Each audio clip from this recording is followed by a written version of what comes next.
성경에 보면 많은 사람이 등장을 합니다. 많은 사람이 등장하는데 전부 다 우리 학습 모델인 줄로 믿습니다. 예를 들어서 아브라함이 등장하고 또 엘리야가 등장해서 여러 내용을 다루고 이야기하지만, 그렇다고 해서 우리에게 이 아브라함을 경배하고 엘리야를 경배하라고 그렇게 가르치지 않습니다. 그들을 통해서 오늘 우리는 하나님이 누구십니까? 그 하나님을 우리가 어떻게 섬겨야 되는가? 그것을 가르치려고 하나의 모델이다, 그 말입니다. 그래서 성경에 보면 신앙생활을 이 긍정적인 모습만 기록해 놓은 것이 아니고 굉장히 안 좋은 부정적인 내용들도 많이 기록을 해 두었는데, 그것들은 이들의 실수를 보면서 너희는 이런 실수를 하지 말고 살으라고 하는 교훈이 그 속에 담겨져 있고, 그런가 하면 성경에 보면 정말 탁월한 믿음으로 시대의 역사를 이루었던 정말 아름다운 간증을 남겼던 그런 믿음의 사람들도 나와 있는데, 이 사람들을 보면서 너도 그렇게 살아라, 그 믿음을 가지고 살아라. 할렐루야. 그래서 성경에 나오는 이러한 인물들은 오늘 우리에게 있어서 믿음의 대상이 아니고 숭배의 대상이 아니라 이 사람들을 교훈 삼아서 우리의 신앙과 이 사역의 현장에서 정말 도움을 주기 위한 학습 대상이라는 사실을 꼭 기억해야 되겠다, 그 말입니다. 아멘. 이해가 되십니까? 아멘. 자, 그 많은 선배들 가운데 오늘 우리 본문에 나오는 이 야곱을 통해서 서원이 무엇인가, 그러니까 서원을 깨닫고 가는 시간이 되었으면 좋겠습니다. 아멘. 여러분, 성경의 서원이라는 말이 야곱을 통해서 처음으로 나옵니다. 서원이 뭐냐? 서원은 인간이 하나님께 드리는 약속입니다. 이해가 되십니까? 아멘. 자, 성경에 언약이라는 말이 많이 나와요.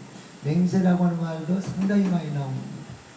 언약은 하나님이 인간에게 하신 약속이고, 맹세는 하나님과의 어떤 대화, 어떤 결정 없이 인간이 일방적으로 하나님께 드리는 약속이 맹세입니다. 그래서 하나님이 모세에게 뭘 주셨고요? 언약을 주셨고, 베드로가 우리 주님께 뭐 했다고요? 맹세했다 그랬습니다. 그러니까 하나님이 일방적으로 백성들에게 주신 이 언약, 또 사람이 일방적으로 제가 이렇게 살겠습니다, 이렇게 섬기겠습니다, 이렇게 믿음으로 이제 역사를 이루겠습니다. 어떤 묶이는 게 없이 그냥 일방적으로 하는 그게 맹세다, 그 말이죠. 그런데 이 서원은 다릅니다. 서원 속에는 뭐가 있느냐? 반드시 소원이 있습니다. 서원 속에는 반드시 소원이 있다. 이렇게 해주시면, 이 소원을 들어주시면, 이 소원을 응답해 주시면 제가 이렇게 살겠습니다, 이렇게 섬기겠습니다. 그래서 소원 성취를 조건으로 내세우고 있다는 게 맹세와는 다르다라는 사실을 우리가 알아야 되겠습니다. 자, 창세기 28장 21절에서 2절에 보면, 내가 평안히 아버지 집으로 돌아가게 하시오면 여호와께서 나의 하나님이 되실 것이요, 내가 기둥으로 세운 이 돌들이 하나님의 집이 될 것이고, 하나님께서 내게 주신 모든 것에서 10분의 1을 내가 반드시 하나님께 드리겠나이다. 하나님께서 이렇게 해주시면 제가 이렇게 하겠습니다.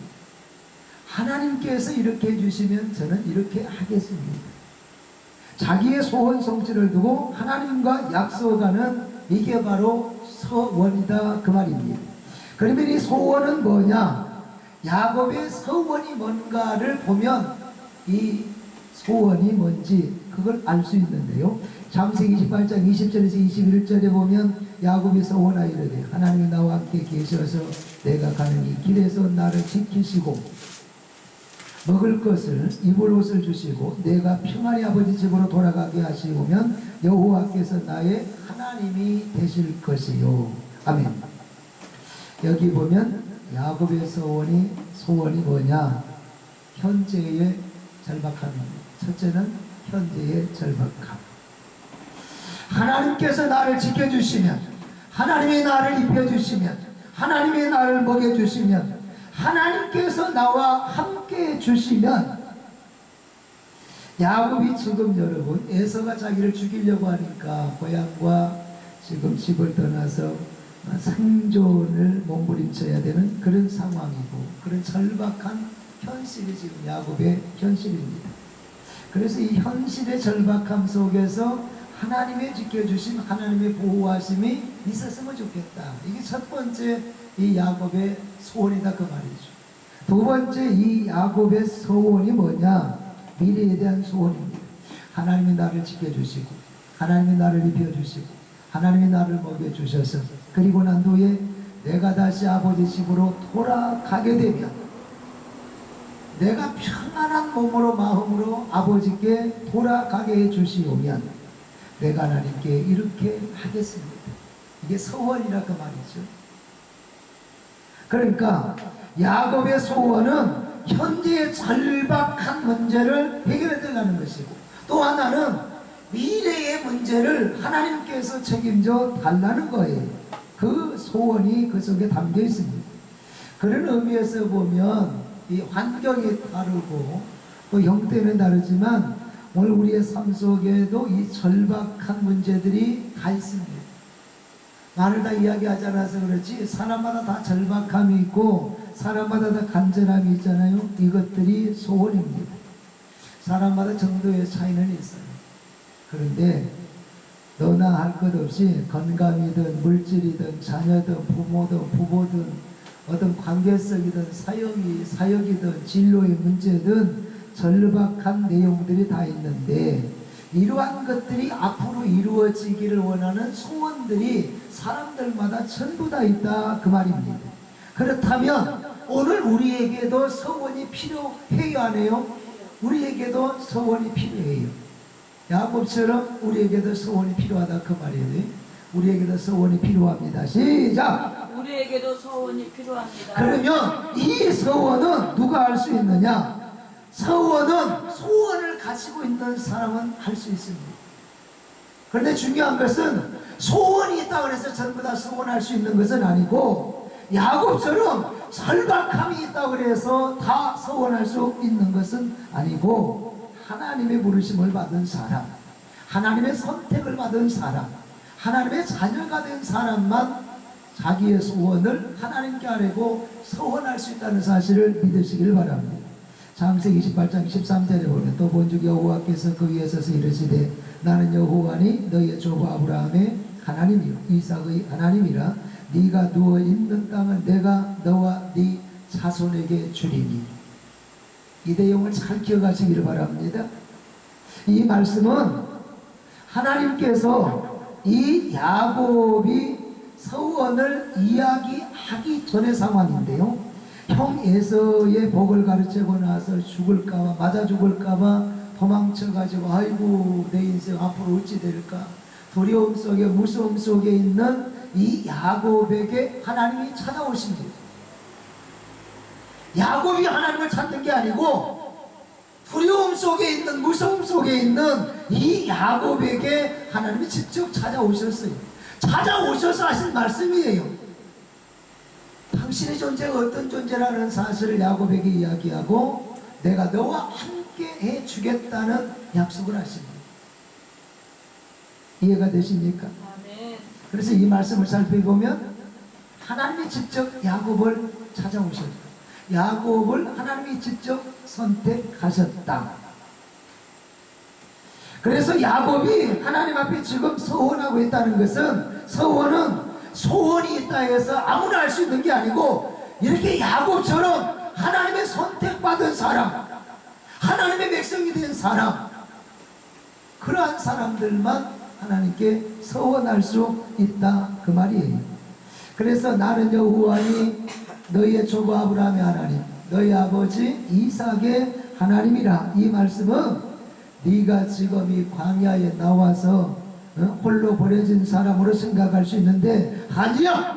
너는 언약의 백성이야. 너는 내가 선택한 내 백성이야. 그래서 이렇게 선택받은 사람이기 때문에 하나님께 서원할 수 있다 그 말입니다. 그래서 야곱은 이 언약의 백성이기 때문에 서원할 수가 있는데 20절에 보면 야곱이 서원하여 이르되 하나님이 나와 함께 계셔서, 야곱이 지금 하나님께 자기의 소원을 하려면서 서원을 하고 있는데, 이런 의미에서 보면 서원은 우리 믿음의 사람에게, 하나님의 사람들에게 특권이라는 사실을 우리가 알아야 됩니다. 입이 있다고 되는 게 아니고, 소원이 있다고 해서 되는 게 아니고, 다급하다고 해서 되는 것이 아니고, 하나님의 택감 받고 하나님의 부르심을 받은 하나님의 사람, 하나님의 백성들만 누릴 수 있는 특권이 서원이다 그 말입니다. 아멘. 여러분, 우리가 우리의 삶을 쭉 한번 점검하고 돌아봤으면 좋겠어요. 돌아보면 그저 일방적인 소원들만 우리가 가지고 있고 그렇게 살아왔는데, 이것도 어렵고 저것도 어렵고 우리 아들도 어렵고 우리 아버지도 어렵고 우리 부부도 어렵고 이러이러한 것이 어려운데 해결해 주옵소서, 이런 소원은 다 갖고 있고 많이 갖고 있습니다. 그런데 여러분이 야곱처럼 내 일생을 걸고 하나님께 서원한 경우에는 사실상 우리의 삶에 많지 않잖아요. 가끔 가다가 특별한 사명, 사역을 하는 사람들에 한해서 나는 이러한 소원을 했습니다, 그런 이야기를 듣지만, 그러나 야곱처럼 자기 일생을 걸고서 하나님께 서원한 믿음의 사람들은 흔치 않고 많지 않다 그 말이에요. 여러분, 하나님과의 계약이 성립되는 여러 서원은 우리의 삶에 없었다 그 말인데, 그래서 여러분은 이러한 특권을 사장시키지 마시고 이 특권을 여러분의 사역과 인생 속에서 활용해서 은혜 받고 주의 은혜 누릴 수 있는 역사들이 있기를 주의 이름으로 축복합니다. 여러분, 교인들에게 있어서 목회자가 있다는 것은 그 영혼을 구원받게 하는 목적도 있지만, 구원받은 그 생명이, 구원받은 우리 성도가 이 땅에 살면서 정말 하나님의 은혜로 하나님의 축복받아 누리도록 길을 열어주는 그러한 책임도 있다는 사실을 우리가 깨달아야 되는 거예요. 이해가 되십니까? 그래서 우리 교인이 예수 잘 믿어서 구원받도록 하기 위한 그러한 책임, 그러한 목적도 있지만, 이분이 잘 살았으면 좋겠다, 하나님의 축복을 받아 잘 살았으면 좋겠다, 그래서 그 복을 받도록, 그 복을 누리도록 길을 열어주는 책임도 우리 목회자들에게 있다 그 말입니다. 그래서 저는요, 우리 교인들에게 이 복을 받도록 하기 위해서 이 말씀을 놓치고 지나갈 수는 없잖아요. 그래서 저는 간간히 이 말씀을 우리 성도들에게 이야기합니다. 여러분 고독합니까? 여러분 힘듭니까? 여러분 나쁜 생각이 자꾸 들고 우울합니까? 정말 어렵습니까? 눈물 납니까? 자살하고 싶습니까? 이때에 야곱처럼 하나님께 서원의 카드를 들고 나아가 보시기 바랍니다. 정말 답이 없을 때, 힘들 때, 눈물 날 때, 나쁜 생각이 자꾸 들 때 그냥 그러냐고 지나가지 말고 야곱처럼 서원의 카드를 들고 하나님께 한번 나아가십시오. 여러분 아멘을 안 하셨는데요. 아멘. 우리 성도들 아멘을 얼마나 크게 하는지 모릅니다. 여러분, 서원하고 난 후에 이게 쭉 성도들의 상황을 지켜보면요, 정말 엄청난 간증들이, 하나님의 역사하신들이 정말 감동될 만한 그런 간증들이 얼마나 많이 나타나는지 모릅니다. 아멘. 여러분들도 한번 해보시기 바랍니다. 아멘. 놀라운 역사, 기적 같은 일들로 하나님께서 응답해 주실 줄로 믿습니다. 아멘. 두 번째로, 서원은 어떻게 할 수 있느냐? 그러면 이 서원은 어떻게 알 수 있느냐? 이 서원의 내용인데요, 서원에는 세 가지 지향점이 있습니다. 첫째는 하나님 지향적이어야 됩니다. 야곱을 보면요, 21절에서 2절 말씀에 보면 내가 평안히 아버지 집으로 돌아가게 하시오며, 여기까지는 소원입니다. 이제 서원이 나옵니다. 여호와께서 나의 하나님이 되실 것이고 내가 기둥으로 세운 이 돌이 하나님의 집이 될 것이요, 하나님께서 내게 주신 모든 것에서 10분의 1을 내가 반드시 하나님께 드리겠나이다 하였더라. 지금 야곱이 하나님께 드린 이 서원인데요. 여기 보면 여호와께서 나의 하나님이 되실 것이요. 첫 번째 서원 내용입니다. 그래서 우리 믿음의 사람은 서원의 첫 번째가 하나님 지향적이어야 된다. 아멘. 여러분, 인간 지향적인 것은 성경이 말하는 서원과는 다릅니다. 아버지 문제 해결해 주시면, 아버지가 잘되게 해주시면, 이것을 받게 해주시면 우리 부모님께 내가 정말 효도할 겁니다. 우리 신랑 안 보고 먹을깁니다. 정말 많은 사람들에게 좋은 일 하면서 살 겁니다. 그건 여러분 성경이 말하는 소위 서원이 아닙니다. 성경이 말하는 서원은 인간을 위한 것이 아니고 하나님을 위한 것이라는 사실을 꼭 기억하시기를 바랍니다. 그래서 사람을 지향하지 말고 하나님을 지향해야 된다. 서원의 첫 번째입니다. 두 번째는 헌신지향적이어야 된다. 계속 보면요, 여호와께서 나의 하나님이 되실 것이요 야곱이 기름을 붓고, 이건 예물입니다. 내가 기둥으로 세운 이 돌이, 자기가 베고자 하던 돌이잖아요. 이 돌이 하나님의 집이 될 것이요. 이 말은 야곱은 하나님이 자기의 소원을 이루어 주시면 이 돌이 하나님의 집이 될 것이요, 헌신을 지금 이야기하고 있습니다. 그래서 일생을 하나님께 드려서 하나님을 경배하는 삶을 살겠다는 이야기입니다. 하나님이 나에게 은혜를 주시면, 하나님이 나에게 복을 주시면 일생 동안 나는 나에게 은혜를 주신 이 하나님을 찬양하고 높여드리고 경배하면서 살겠습니다. 나만 잘 살고 나만 부자 되고 나만 누리고 사는, 나하고 싶은 대로 사는 게 아니라 하나님께 헌신하는 삶을 살겠습니다. 헌신지향적이어야 된다, 그 말이에요. 아멘. 이해가 되십니까? 세 번째, 실천지향적이어야 됩니다. 자, 우리의 서원의 지향점이 세 가지여야 된다 그랬어요. 첫째는 하나님을 지향해야 된다. 두 번째는 헌신을 지향해야 된다. 세 번째는 실천지향적이어야 된다. 말씀을 계속 보면 야곱은 이렇게 서원합니다. 하나님께서 내게 주신 모든 것에서 10분의 1을 내가 반드시 하나님께 드리겠나이다. 이 말은 실천하겠다는 그러한 이제 고백입니다. 가끔 성도들이 보면 하나님께요, 자기들의 소원 성취를 위해서, 어떤 목적을 이루기 위해서 이 서원을 남발하는 경우들이 생각보다 있습니다. 급하면 막 서원을 해요. 급하면 또 서원을 해요. 근데 나중에 그 고민을 지나면 그걸 까먹는 이 교인들이 생각보다 많이 있습니다. 내 소원을 들으신 하나님은 내가 그 서원을 지키는가도 불꽃 같은 눈을 뜨고 지켜보고 있다는 사실을 우리가 알아야 됩니다. 내 서원을 들으신 하나님은, 소원을 이루신 하나님은 내가 그 서원을 지키는가도 지켜보고 계십니다. 이해가 되십니까? 그래서 이 서원은 반드시 실천해야 됩니다. 그래서 서원은 실천지향적이어야 된다, 그 말입니다.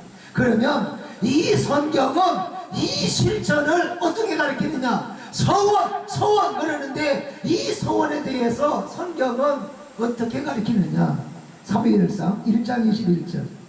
그 사람은 엘가나와 그의 온 집이 여호와께 매년 제와 서원제를 드리러 올라갈 때에, 경건한 하나님의 사람들은, 경건한 이스라엘 백성들은 매년 하나님 앞에 나아가서 서원 예물과 함께 서원제를 드렸다고 말입니다.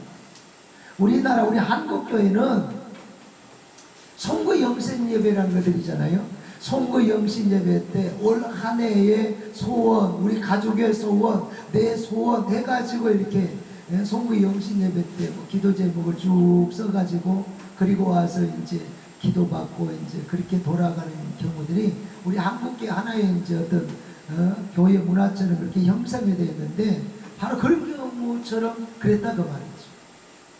이해가 되십니까? 자, 그런가 하면 민수기 6장 2절에 보면 이스라엘 자손에게 전하여 그들에게 이르라. 남자나 여자나 특별한 서원 곧 나실인의 서원을 하고자 몸을 구별하여 여호와께 드리려고 하면, 여기 보면 자기의 몸을 하나님 앞에 구별해서 드립니다. 구별해서 드린다 이 말은 요즘 우리 문화에서 이야기하면 내가 목회를 하기를 원합니다. 내가 선교사로 파송돼서 선교의 사명을 감당하기 원합니다. 이러한 사역의 부름을 받기 위해서, 하나님 앞에 이러한 사역을 감당하기 위해서 이렇게 서원 예물을 드리면서 또 하나님께 서원제를 성경에서는 드렸다 그 말이에요. 레위기서 23장 38절에 보면 이는 여호와의 안식일 외에 너희의 헌물 외에 너희의 모든 소원 제물 외에 또 너희의 모든 자원 제물 외에 너희가 여호와께 드리는 것이니라. 이걸 보면 이 사람들은 하나님 앞에 제사를 드릴 때 절대 빈손으로 나아간 게 아니고 반드시 하나님께 제물을 드렸는데, 하나님 앞에 서원의 제사를 드릴 때 이들은 서원 예물을 드렸다 그 말이에요. 이해가 되십니까?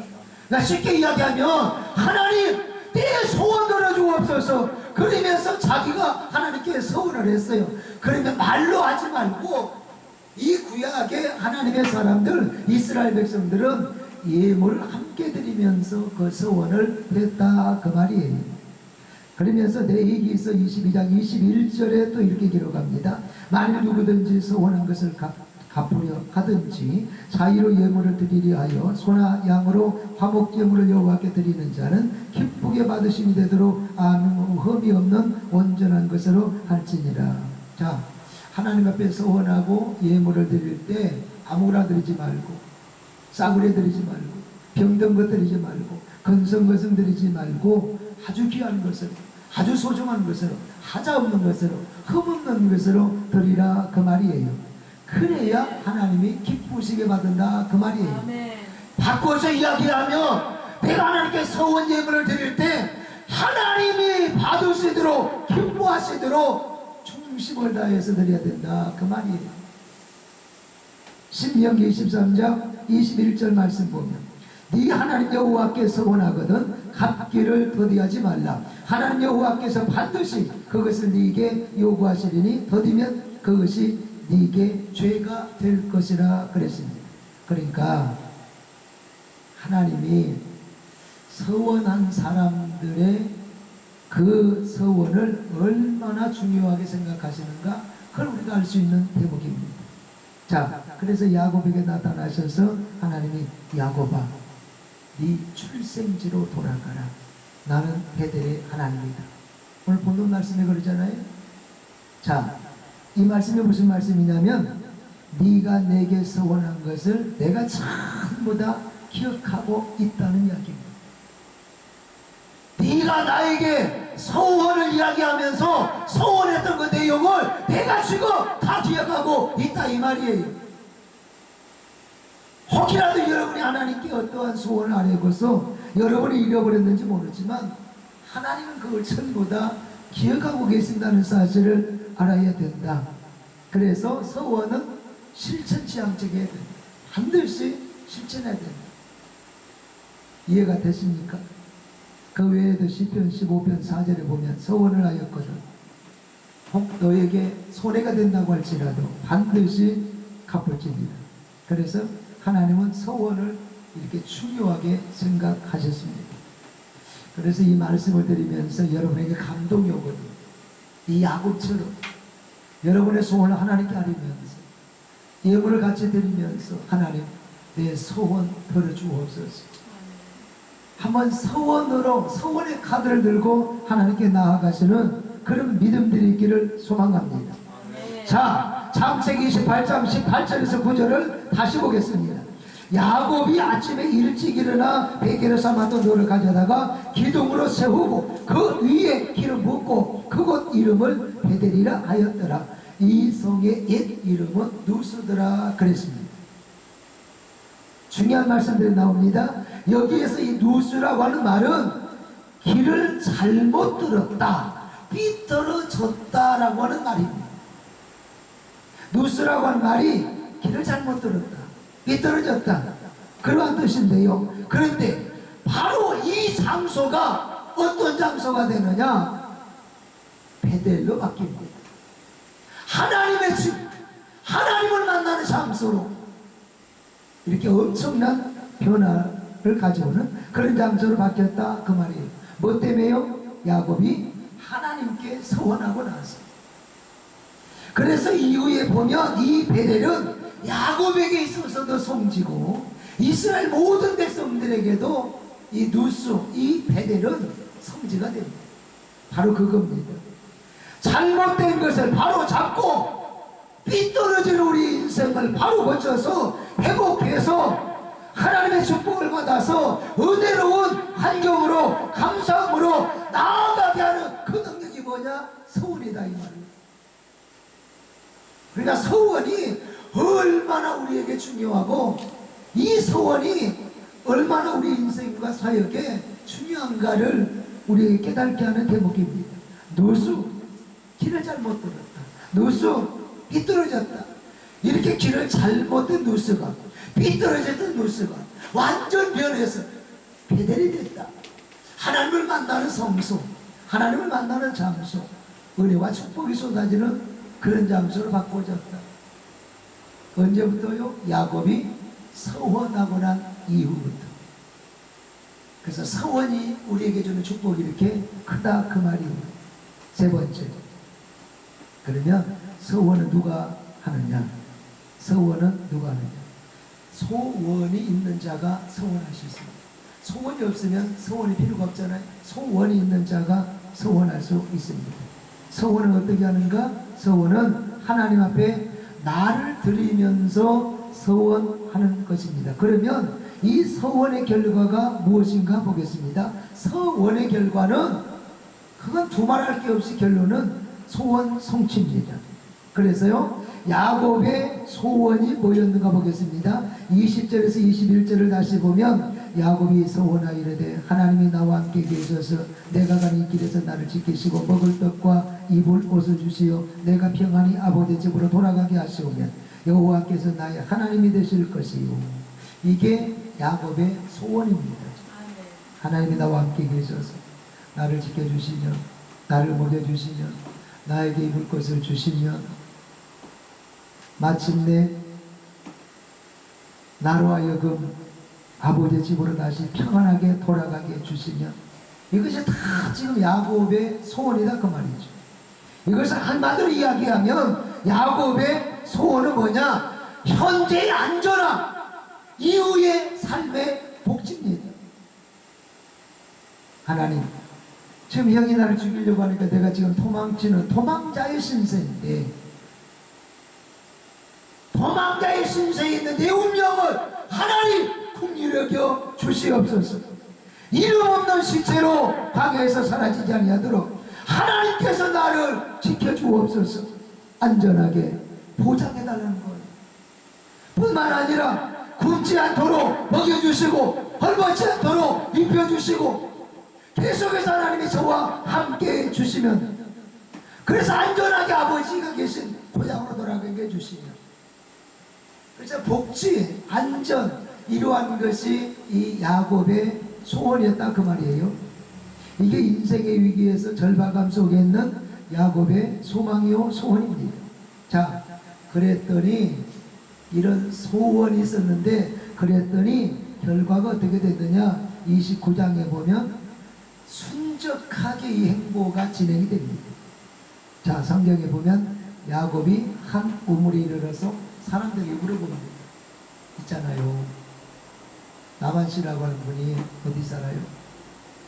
그랬더니 그 동네에 있는 사람들이 그러는 거예요. 우물가에 있는 사람들이, 아, 기다려봐요. 조금 있으면 그 나반의 딸, 나의 그 나반의 딸 나엘이 양 물 먹이기 위해서 이쪽으로 올 겁니다. 그래서 이야기하는 중에 정말 이 나엘이 물을 먹이려고 온 거예요.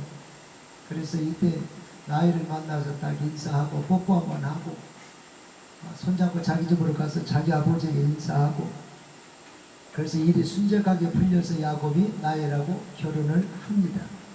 30장에 넘어가면 삼촌 집에서 이제 일을 하고 먹고 자고 이제 삶을 살잖아요.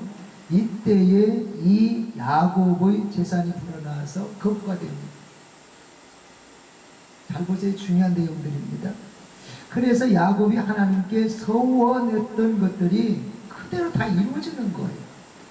나를 먹여주시고 지켜주시고 입혀주시고 보호해주시고, 그게 소원이었는데 이 소원이 지금 다 이루어지고 있다 이 말이에요. 아멘.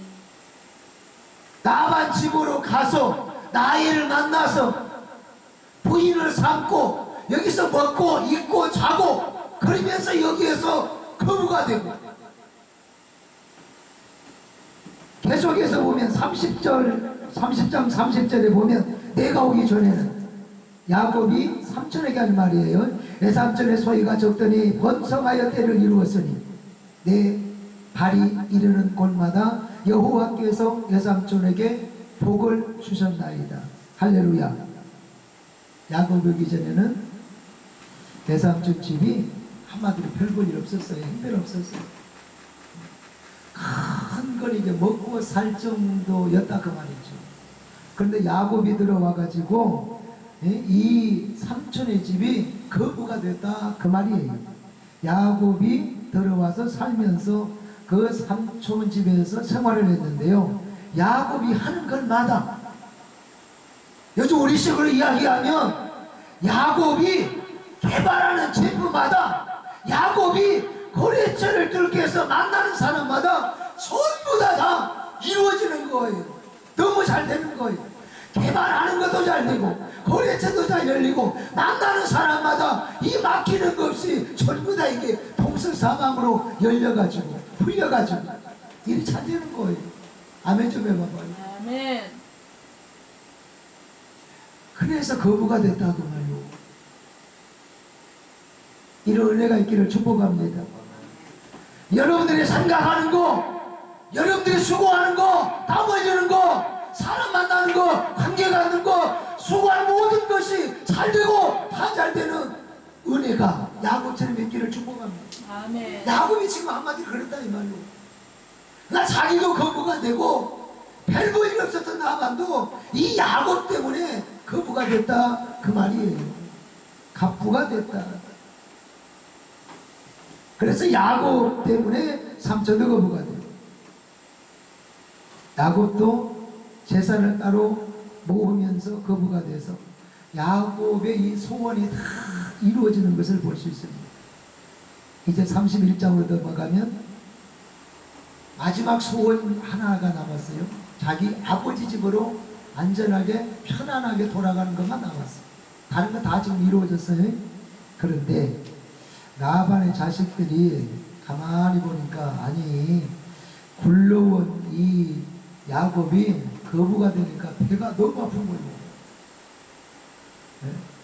아니 이 친구가 우리 집에 와가지고 건거리 먹고 살 정도만 돼야 되는데 우리 집에 와가지고 거부가 되니까 이게 배가 아파가지고 견딜 수가 없는 거예요.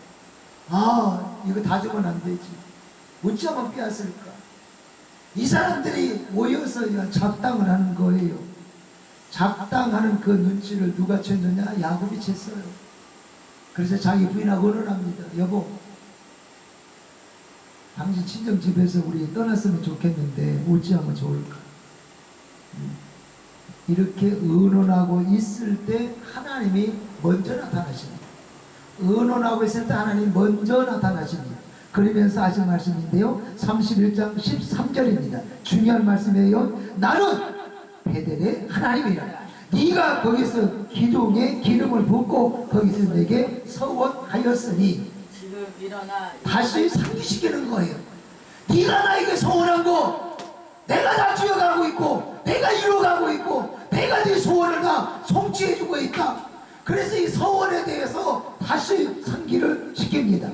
그리고 나서 하신 말씀이 지금 일어나 이곳을 떠나서 네 출생지로 돌아가라. 네 출생지가 어디요? 자기 아버지 있는 집. 그곳이 어디요? 자기 고향. 야곱이 하나님께 서원했을 때 먹여주시고 입혀주시고 이렇게 다 하고 난 뒤에 마지막 하나님이 나를 우리 아버지식으로 안전하게 편안하게 이끌어 주시며 인도해 주시며 이 서원을 하나님께 했다 이 말이죠. 그런데 하나님의 세상에 이때 나타나가지고 빨리 일어나서 출발하라는 거예요. 그래서 야곱이 일어나서 이제 출발을 하는데 아이고 장인이요 죽여버리겠다고 가만 안 놔두겠다고 그냥 열받아가지고 나섰어요. 그래가지고 이제 지금 야곱을 뒤쫓아가는 거예요. 이때 하나님이 누구에게 나타난 거 아니? 나발에게 나타난 거예요. 나발에게 나타나서 사실 말씀이 31장 24절인데요. 너 야곱에게 선악간에 손대지 마라. 나발에게 직접 나타났어. 야! 야곱에게 손하나도 가져가지 마. 절대로 건드리지 마. 아멘 따르시는 거죠. 아멘. 하나님이 직접 나타나셔서 나발에게 지금 경고하시는 거예요. 야, 야곱 손대지 마. 손대면 너 죽어. 이런 이야기다 그 말이에요. 그래서 31장 29절에 보면 나발이 야곱을 만나서 야곱에게 이런 이야기합니다. 너를 해할 만한 능력이 내 손에 있으나 너를 죽일 수 있는 능력이 나에게 있다 이 말이죠. 그러나 너희 아버지 하나님이 어젯밤에 내게 말씀하시기를 너는 삼가 야곱에게 선악간에 말하지 말라 하셨느니라. 아멘. 너를 죽일 수 있는, 제거할 수 있는, 해치울 수 있는 그 능력이 나에게 있다. 그런데 하나님이 나타나셔서 선악간에 좋은 거든 나쁜 거든 손대지 말고 간섭하지 말고 그냥 놔둬. 그렇게 말씀하셔서 내가 너를 그냥 놔두는 거다. 지금 그 이야기예요. 하나님께서 일하시는 걸 여러분 보십시오.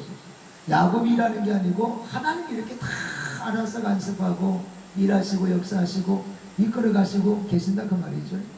자, 그래서 이렇게 간섭의 주심에 따라서 야곱이 출발을 하는데요.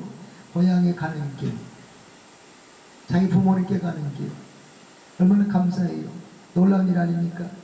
32장 1절과 2절에 보면 야곱이 길을 가는데 하나님의 사자들이 그를 만난지라 야곱이 그들을 볼 때에 이르기를 이는 하나님의 군대라 하고 그 땅 이름을 마하나임이라 하였더라. 아멘. 자, 야곱이 길을 떠나는데 하나님이 누구를 붙여주느냐? 사자들을 보내서 그것도 군대를 보내가지고 이 야곱과 그의 권속들을 전부 다 지키고 보호하도록 그렇게 호위해 주십니다. 할렐루야. 아멘. 나반으로부터 위기를 돌파하게 하신 하나님이 이제는 천사를 보내서 야곱과 그의 모든 식솔들 그를 따르는 모든 권속들을 직접 지켜주면서 호위해 주라고 하나님이 천사들을 파송시켜서 이렇게 보호해 주고 있다 그 말이에요. 할렐루야. 아멘. 여러분 인생 대반전 아닙니까? 우리는 반전 그러는데 사실상 이게 야곱의 인생의 대반전 아닙니까? 계속 지금 야곱은 반전의 역사를 이룹니다. 아멘. 끝도 안 보이고 앞날도 없는 야곱이 외삼촌 집에 가가지고 거기서 이쁜 여자를 만나서 장가도 가고 집에서 나올 때는 말 그대로 아무것도 이게 손에 들고 나온 게 없는데 거기에서 하나님의 은혜로 거부가 되고 또 나오면서 하마터면 또 삼촌 나반에게 잡혀가지고 죽을 뻔했는데 하나님이 또 나타나서 간섭하시고 야! 돈 나도 손대지 마! 해가지고 또 보호해 주시고 거기서 끝내지 않고 또 천사들을 파송시켜서 지켜주시고 보호하시고 인도하시고 이런 인생 대반전 어디에 있겠냐 이 말이죠. 감사한 일 아닙니까? 아멘. 그래서 야곱은 너무 좋아가지고 너무 감사해가지고 정말 기쁨의 눈물 흘리면서 이 반전을 보면서 대반전을 보면서 너무 흥분해가지고 감사하면서 그렇게 지금 길을 가고 있는 거예요. 미아리 담장국에 눈물 흘리면서 넘어가고 걸어가는 게 아니고 정말 하나님의 은혜 반전 은혜가 너무나 고맙고 감사해서 우리 식으로 이제 우리 하나님의 사람들은 찬양하면서 갈 거 아니에요. 아멘. 찬양하면서 갔을 거라고 말이죠. 아멘. 감사합니다. 감사합니다. 정말 감사합니다. 할렐루야. 감사하면서 그렇게 갔을 거라 그 말이죠. 너무 좋아서, 너무 감사해서.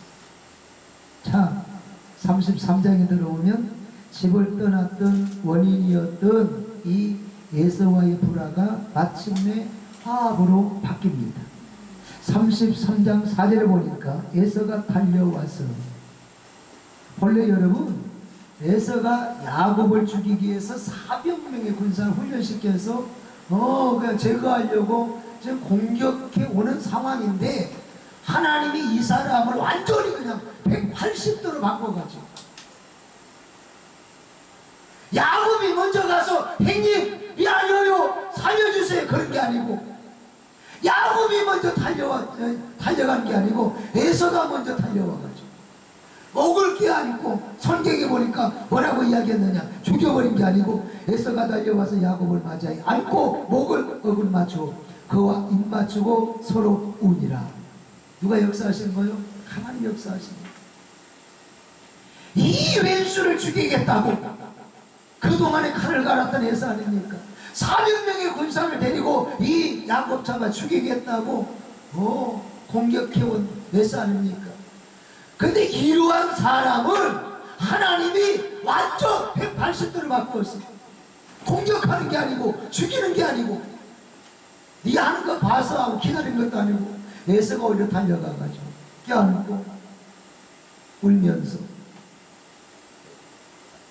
화해하는 내용이 성경에 있대. 이 일을 누가 이렇게 하시느냐? 하나님이 하셨다.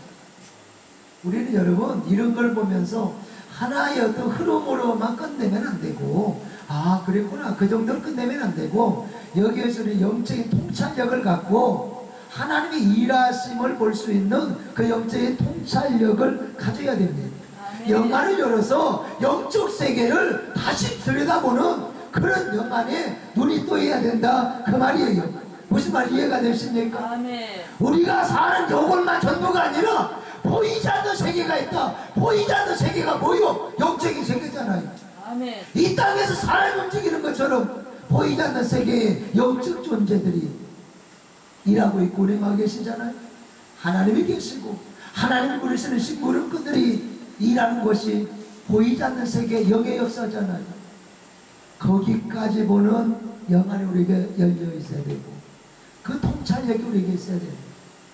그래야 우리는 멋진 삶을 할 수 있고, 그래야 하나님을 신뢰할 수 있고, 그래야 야곱처럼 우리의 소원을 하나님께 아뢰면서 서원할 수 있는 자리까지 나아갈 수 있습니다. 이해가 되십니까? 보이는 요게 전부가 아니다. 보이지 않는 세계가 있다. 보이지 않는 세계가 뭐요? 영적인 세계, 하나님이 계시는 세계, 하나님이 일하시는 세계, 하나님이 부르시는 신부름꾼들이 있는 세계가 보이지 않는 세계다 그 말이에요. 얼마나 아름답습니까? 얼마나 놀랍습니까? 12절에 보면 에서가 이렇게 말합니다. 에서가 이르되 우리가 떠나자. 이제 우리가 된 거예요. 사실상 이 에서와 야곱은 한 부모 밑에서 태어났기 때문에 처음엔 우리였어요. 그런데 재산 갖고 싸우다가 축복을 가르치고 난 뒤에는 우리가 아니에요. 완전 왼수가 돼버렸어요. 원수로 그동안 살았어요. 그런데 마침내 드디어 우리가 된 거예요. 누구 은혜로? 하나님의 은혜로. 누구의 간섭으로? 하나님의 간섭으로. 에서가 이르되 우리가 떠나가자. 내가 너와 동행하리라. 옛날 성격 같으면 택도 없어요. 아이고 만나자마자 바로 그냥 죽이든지, 아니면 너는 지금부터 죽을 때까지 안 죽으려면 내 총이요 내 노예요, 그렇게 해서야 딱 맞는데, 그림이 그래야 맞는데, 에서가 먼저 달려가서 호응하고 울고 화해하고, 왼수가 이제 우리가 돼가지고 그것도 부족해가지고 같이 동행하면서 내가 너와 동행하리라. 얼마나 인생 대박입니까? 자, 거부가 되어서 나왔습니다. 나올 때 위기를 하나님이 나반을 또 경고해서 없애주고, 그러면서 또 천사들을 보내서 천사들의 보호를 받으면서 호의를 받으면서 이제 출발하게 하시더니, 이제는 또 그 중간에 형 예세를 만나서 이 모든 이게 불화의 씨앗이 시초가 됐던, 시작이 됐던 에서와의 형 에서와의 관계도 화평하게 하고 화해하게 만들고, 그리고 이 에서가 이제는 자기가 데려왔던 이 400명과 함께 이 에서 이게 야곱을 보호하겠다는 거예요. 가자, 우리가 같이 너와 동행하리라, 보호해 주겠다 이 말이에요. 그러니까 지금 야곱은 하나님이 보낸 천사들이 지금 보호를 받으면서 가고 있고, 에서의 이게 군사들 400명이 호의를 해주면서 그 호의를 받으면서 어디를 가는 거요? 자기 고향, 그토록 보냈던 아버지가 계시는 그 고향을 가고 있다 그 말이에요. 할렐루야. 그래서 확실하게 안전하게 출생지로 돌아가는데요, 여러분, 이게 서원의 결과입니다. 이게 서원의 결과예요. 아멘. 야곱의 모든 소원이 단 하나도 빠짐이 없이, 바로 한 내용도 빠짐없이 다 이루어집니다. 야곱이 하나님께 소원하고 그 소원이 이루어진 결과라 이 말이죠. 얼마나 감사해요. 야곱이 하나님 앞에 소원했던 것들이 28장에서 서원하는데요, 이 28장에서 서원하고 언제부터 이루어지기 시작하느냐, 29장에서부터 바로 하나님이 이루어 가시기 시작합니다. 그래서 응답되고 있어요. 30장, 31장, 32장, 33장으로 계속적으로 이 소원을 하나님께서 이루어 가십니다. 그래서 창세기가 어떻게 끝을 맺느냐, 야곱의 죽음에 이어서 요셉의 죽음을 해서 창세기가 끝이 나잖아요. 그런데 이 창세기의 거대한 물줄기가 어느 인물이 가장 많은 내용을 할애받고 있느냐, 야곱입니다. 아멘. 후반에 가서 이 요셉이 나오기는 하지만 이 요셉의 이야기는 이 야곱을 드러내기 위한 요셉의 이야기였어요. 그래서 놀라운 것은 이 야곱의 자손이 몇 명이에요? 12명이잖아요. 12명이 12족속, 족장을 이루면서 뭐가 돼요? 이스라엘 한 나라의 민족을 형성합니다. 그러니까 야곱의 소원도 전부 다 하나님이 다 이루어졌지만, 하나님은 그랬어요. 내가 너와 네 후손에게 주리라 말씀하신 그 말씀 그대로 다 이루어주시더라 이 말이에요. 아멘. 뭔 말인지 이해가 되세요? 야곱의 12자녀가 12지파를 이루어서 이 12지파가 이스라엘 한 민족이 되더라 그 말이에요. 그러니까 하나님이 내가 베델에서 나타나서 내가 너와 네 후손에게 주리란 그 말씀대로 정말 다 이루어주시더라 이 말이죠. 그러니까 야곱의 소원도 다 이루어주시고 하나님 말씀하신 것도 다 이루어주시고, 할렐루야. 멋진 하나님 아니십니까? 풍등 아십니까? 풍등? 네? 풍등 알아요? 네. 이게 등에다가요 자기 소원을 딱 써가지고 바람에 날리는 거예요. 그게 풍등이에요. 네. 알고 있는데 그냥 겸손하게 모른 척하고 계시는 거예요. 제가 다를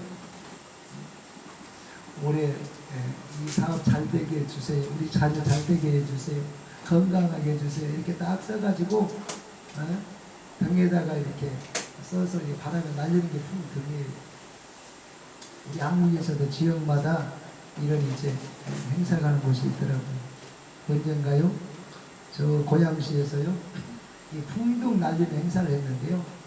우리나라 사람들도 와 있고 해외 사람들 왔는데, 여러분 언젠가 TV 9시 뉴스에 아주 탑뉴스로 나와 그런 내용인데요. 스리랑카에 있는 27살짜리 청년이 한국에 와가지고 이 근로자로 와서 열심히 일을 하면서 그냥 얼마나 막 돈 벌기 위해서 왔으니까 그럴 수밖에 없겠죠. 그 풍등 행사에 가가지고 자기도 소원을 빌어본 거예요. 그래가지고 거기에다 쓴 거예요. 돈 좀 많이 벌게 해주세요. 한국까지 왔으니까 돈 벌기 위해서.